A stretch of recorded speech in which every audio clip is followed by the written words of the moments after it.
టీవీ3 news morning bulletin కు స్వాగతం. ప్రజలే తన అసలైన బలమని చెప్పిన సీఎం రేవంత్ రెడ్డి. గుంపు మేస్త్రి అన్న విమర్శలను పట్టించుకోరన్న ముఖ్యమంత్రి. ప్రజలు, మంత్రులు, కార్యకర్తలే తన బలం. తెలంగాణ అభివృద్ధికి సంక్షేమమే ప్రభుత్వ లక్ష్యం.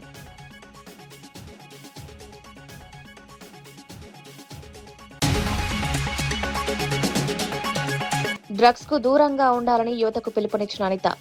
వీఐటీలో విద్యార్థులతో కలిసి ప్రతిజ్ఞ.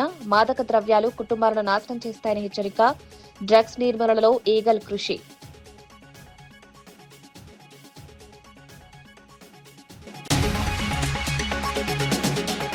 కార్యకర్తల గౌరవమే పార్టీ బలమని కేటీఆర్ వ్యాఖ్య. పార్టీ వ్యవహారాల్లో గతంలో లోపాలు. 2028 తర్వాత కార్యకర్తల సంక్షేమ బాధ్యత. ప్రతి కార్యకర్తకు తగిన గుర్తింపు.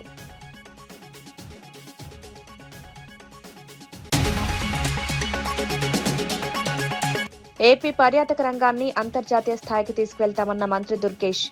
టూరిజం అడ్వైజరీ కౌన్సిల్ ఏర్పాటుకు ప్రతిపాదన. లేపాక్షి, గండికోటకు యునెస్కో గుర్తింపు. పెండింగ్ పర్యాటక ప్రాజెక్టులకు వేగం.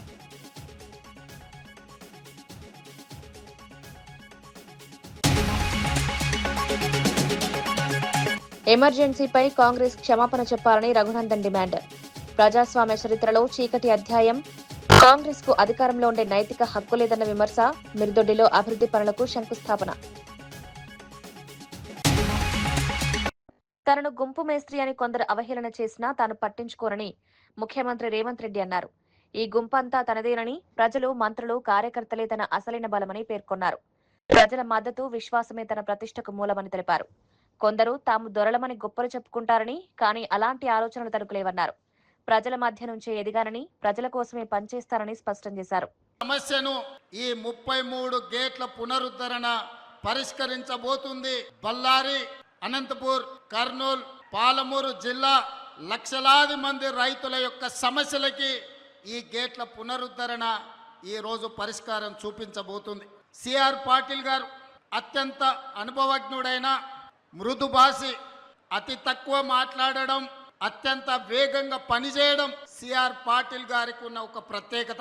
ప్రధానమంత్రి నరేంద్ర మోడీ నుంచి మొదలు పెడితే ఎవరైనా సిఆర్ పాటిల్ గారికి ఒక సమస్యను అప్పచెప్తే 100% ఆ సమస్యని పరిష్కరించి శాశ్వతంగా ఒక మార్గాన్ని చూపిస్తాడని సంపూర్ణంగా విశ్వసించే సిఆర్ పాటిల్ గారు ఈనాడు కేంద్ర జలశక్తి మంత్రిగా ఉండడం, ఆంధ్రప్రదేశ్, కర్ణాటక అండ్ తెలంగాణ సాగునీరు, తాగునీరు యొక్క సమస్యలకు శాశ్వత పరిష్కారం దొరుకుతుందని ఈరోజు నేను సంపూర్ణంగా విశ్వసిస్తున్నా. మిత్రులారా, తరాలుగా తాగునీటి కోసం, సాగునీటి కోసం కిలోమీటర్ల కొద్దీ వలసలు వెళ్లే మనం, జిల్లాలు దాటుకొని, రాష్ట్రాలు దాటుకొని ఇతర దేశాలకు వలసలు పోయే మనం ఈ రోజు మన పొలాలలో పారాల్సిన సాగునీరు, తాగునీరు పరిష్కరించుకోకపోవడం వల్ల సముద్రంలో కలుస్తున్నాయి. అందుకే ఈనాడు డికే శివకుమార్ గారు ఆహ్వానం మేరకు సిఆర్ పాటిల్ గారు, చంద్రబాబు నాయుడు గారు, నేను 3 రాష్ట్రాల ప్రతినిధులం ఏది ఏమైనా సరే ఈ సమస్యకు శాశ్వత పరిష్కారం చూపించాలి. ఈ రోజు బళ్ళారి వేదిక కావాలి. ఈ తుంగభద్ర డ్యాం నది ఒడ్డున శాశ్వతంగా ఈ సమస్యలకు పరిష్కారం చూపించాలని ఈ రోజు ఒక ఆలోచనతోని, ఒక పట్టుదలతోని మేము ఇక్కడికి రావడం జరిగింది. మా చర్చలు ఒక కొలిక్కి వచ్చినాయి. ఖచ్చితంగా కేంద్ర ప్రభుత్వం, సిఆర్ పాటిల్ గారు ఈ సమస్యకు ఒక శాశ్వత పరిష్కారం చూపిస్తారని మేము సంపూర్ణంగా విశ్వసిస్తున్నాం. ముఖ్యంగా మా గద్వాల, అలంపూరు, పాలమూరు జిల్లా ప్రాంతంలో రాజోలిబండ డైవర్షన్ స్కీమ్ కు కేటాయించిన 15.9 టీఎంసీల నీళ్లలో ఈనాడు కేవలం 5 నుంచి 6 టీఎంసీలే మా రైతాంగం వాడుకుంటున్నారు. దాదాపుగా 10 టీఎంసీల నీళ్లు మాకు రావడం లేదు. తుంగభద్రలో మట్టి పేరుకుపోవడం కావచ్చు, నీళ్ల తరలింపులో ఉన్న సమస్యలు కావచ్చు, ఈ రోజు ఆ సమస్యలకు శాశ్వత పరిష్కారం చూపించాలి. గద్వాల, అలంపూర్ ప్రాంతంలో ఉన్న ఆర్డీఎస్ లక్షలాది మంది రైతులకు మేలు జరగాలి అని ఈనాడు ఈ సమావేశంలో. తెలంగాణలో ఓటర్ ధృవీకరణ ప్రక్రియలో ఈసీఐ అనుమతించిన 12 పత్రాలు కేవలం 8 మాత్రమే స్వీకరిస్తున్నారని ఎంఐఎం చీఫ్ అసదుద్దీన్ ఓవైసీ పేర్కొన్నారు. పాన్ కార్డును కూడా గుర్తింపు పత్రంగా అంగీకరించాలని ఎన్నికల సంఘానికి కోరారు. పేర్లలో చిన్నపాటి మార్పులను తప్పులుగా పరిగణించవద్దని సూచించారు. ఓటర్ల వివరాల మ్యాపింగ్ ప్రక్రియ ముందుగానే పూర్తి చేయాల్సిందని అభిప్రాయపడ్డారు. ప్రజల ఓటు హక్కులను ఎలాంటి ఇబ్బందులు లేకుండా ఎన్నికల సంఘం చర్యలు తీసుకోవాలని కోరారు. ప్రజాస్వామ్యంలో ప్రతి ఓటు కీలకమని స్పష్టం చేశారు. एक डॉक्यूमेंट तो तेलंगाना में एनआरसी नहीं हुआ, वो डॉक्यूमेंट चला गया। दूसरा है परमानेंट रेजिडेंस सर्टिफिकेट, वो तेलंगाना में नहीं दिया जाता। फैमिली रजिस्टर वो तेलंगाना में नहीं है। आधार सिर्फ एक डॉक्यूमेंट कबूल नहीं होता। तो 12 में तो ऐसे ही 4 चले गए। अब बचे कितने? बचे 8 ही ना। अब 8 डॉक्यूमेंटेशन के लिए हमने इलेक्शन कमीशन से कहा था कि आप पैन कार्ड इसमें शामिल कर लीजिए, क्योंकि पैन कार्ड की बुनियाद पर मैं वोट डाल सकता हूं। स्टेट गवर्नमेंट ड्राइविंग लाइसेंस देती है, उसकी बुनियाद पर वोट डाल सकता हूं। State government food security card देती है, उसकी बुनियाद पर मैं वोट डाल सकता हूं। तो इलेक्शन कमीशन ने उसको कबूल नहीं किया। दूसरा, हमने इलेक्शन कमीशन से कहा था कि जो एनोमलीज हैं, अगर 2002 में मैन्युअली वोटर लिस्ट बनाई गई थी जिसको इलेक्शन कमीशन ने बनाया, अगर उसमें स्पेलिंग मिस्टेक है तो उसको आप प्रेजेंट कैसा मुझे आप पेनलाइज करेंगे? भाई, अगर किसी का नाम एस प्रमोद था 2002 में, अब आ गया सौरभ प्रमोद 2026 में, तो इलेक्शन कमीशन बोल रहा है ये एनोमली है। किसी के 6 बच्चे हैं, एनोमली है। कौन सा कानून है जो 6 बच्चे रहे तो नाम नहीं आएगा? 15 साल का फर्क होगा अगर पेरेंट्स में और चिल्ड्रन में, नहीं होगा।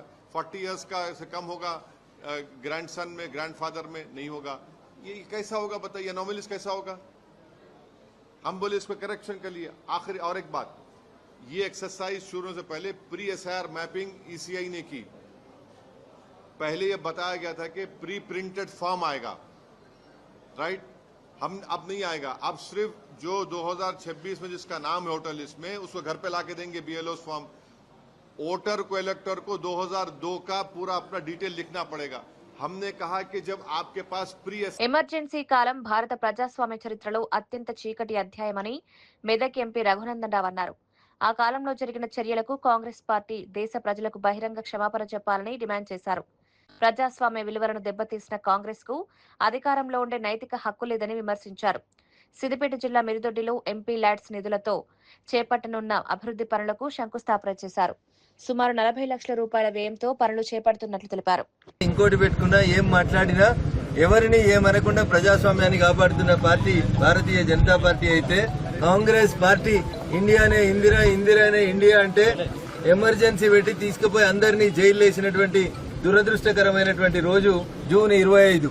ఈ దేశంలో ఎమర్జెన్సీని పెట్టినటువంటి రోజు. గ్రామాల్లో సంఘ కార్యకర్తలందరినీ జైళ్లలో పెట్టి అరాచక పాలనకి తెరదీసినటువంటి ఈ రోజు సందర్భంగా కాంగ్రెస్ పార్టీ ఈ దేశానికి క్షమాపణ చెప్పాలని చెప్పి ఈ సందర్భంగా డిమాండ్ చేస్తా ఉన్నాం.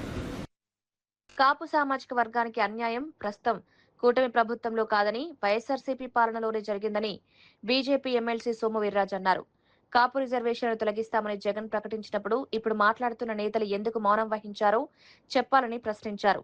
వైఎస్ఆర్సీపీ హయాంలో కాపు మంత్రులపై విజయసాయిరెడ్డి పెత్తనం చెలాయించినప్పుడు ఎందుకు స్పందించలేదని నిలదీశారు.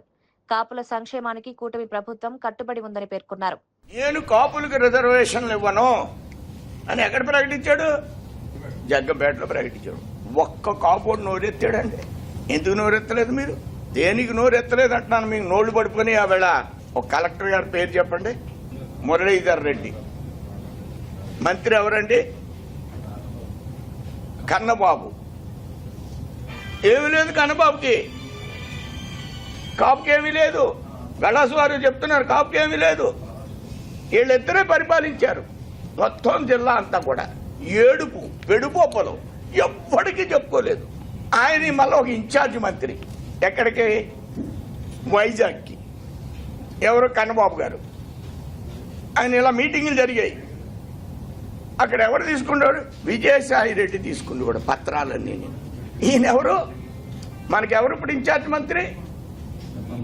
నిమ్మల రామానాయుడు. అన్నీ చెప్తాం ఆయనకి, సార్ ఇలా చేయండి అలా చేయండి. అక్కడ కన్నబాబుకి చెప్పి కన్నగాడు ఎవడో లేడు. అందరూ కూడా విజయసాయి రెడ్డి. ఆయన ఇన్ఛార్జి ఆ జిల్లాలకే. కాగితాలన్నీ ఆయన తీసుకునేవాడు. ఏముంది వీళ్ళకి విలువ? కాపుల జిల్లాలోనే కాపులకు విలువ లేదే. నీ పరిపాలనలో ఛాలెంజ్ ఇది.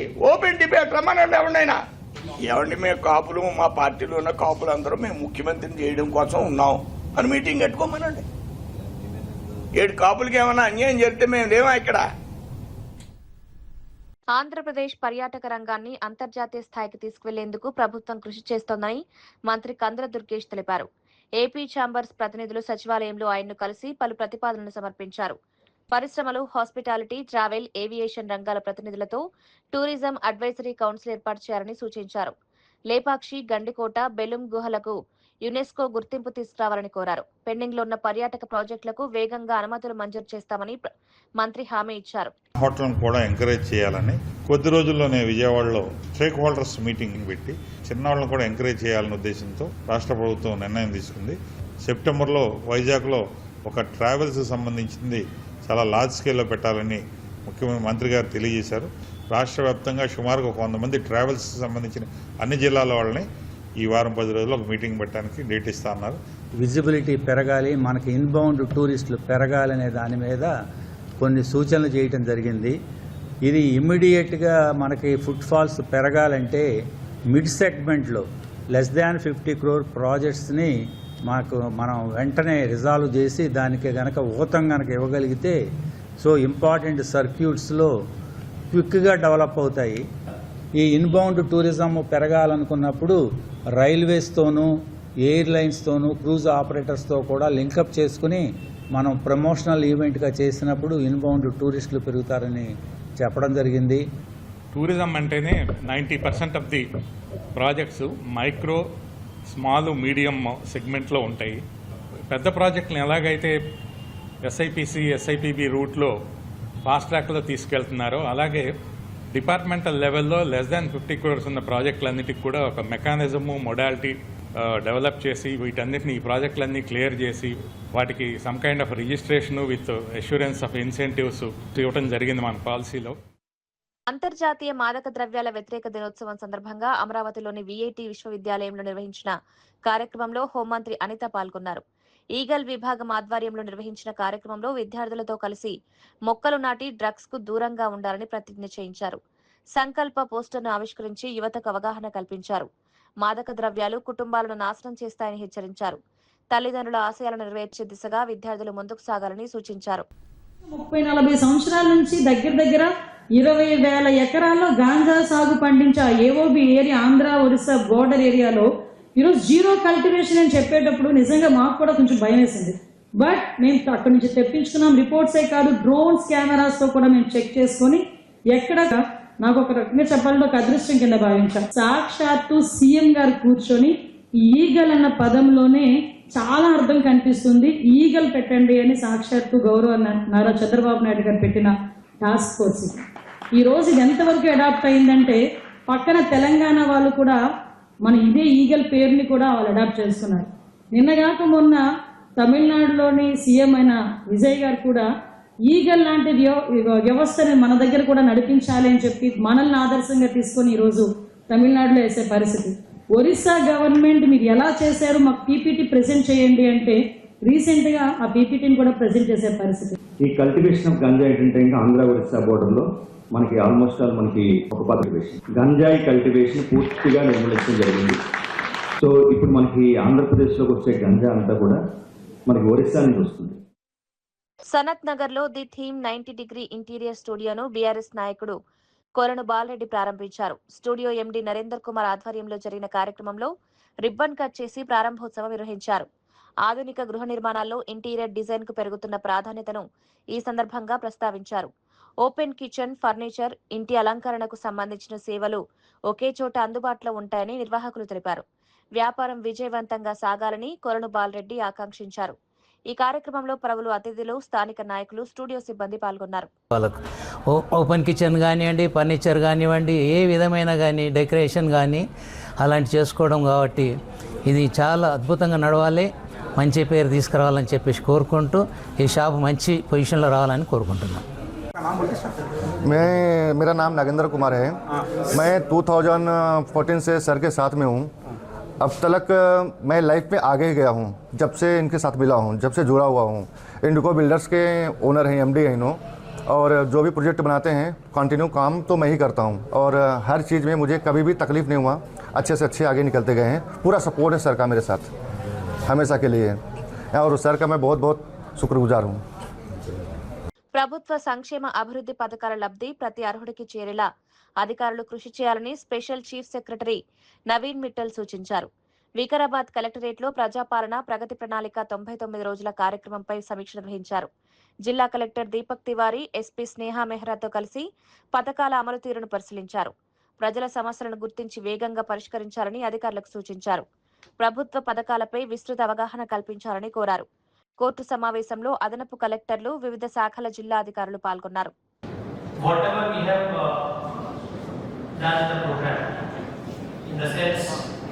whatever issues we have identified, whatever problems we have identified, whatever grievances we have taken, there must be a proper follow-up of it. So that is number one priority.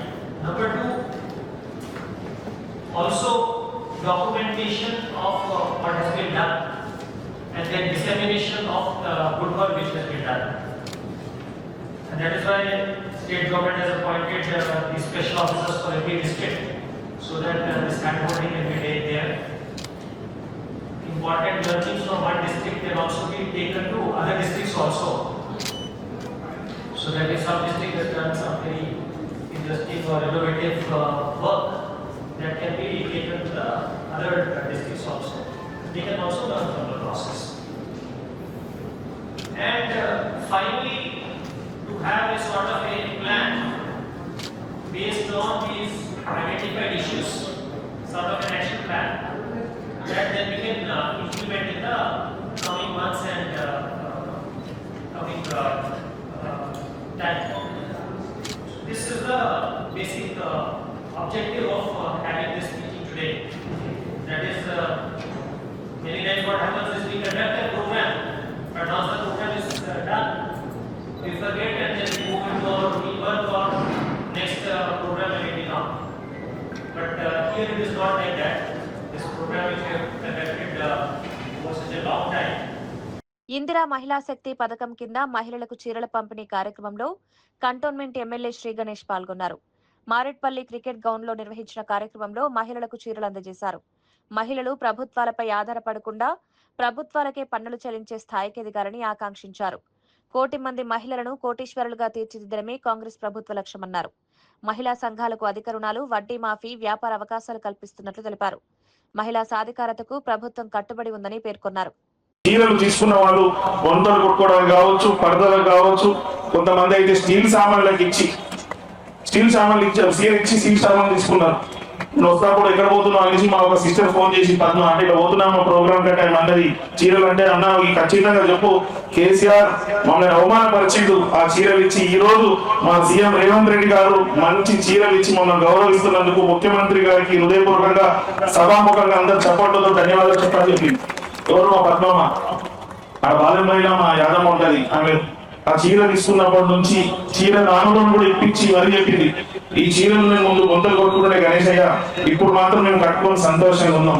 వారేమో మేము అక్కడినే ఉండాలని చూస్తారు, కానీ ఇప్పుడు కాంగ్రెస్ ప్రభుత్వం గౌరవ ముఖ్యమంత్రి రేవంత్ రెడ్డి గారు అందరినీ కోటీశ్వరులు చేయాలని ఆలోచిస్తారు. ఏం చేయాలని?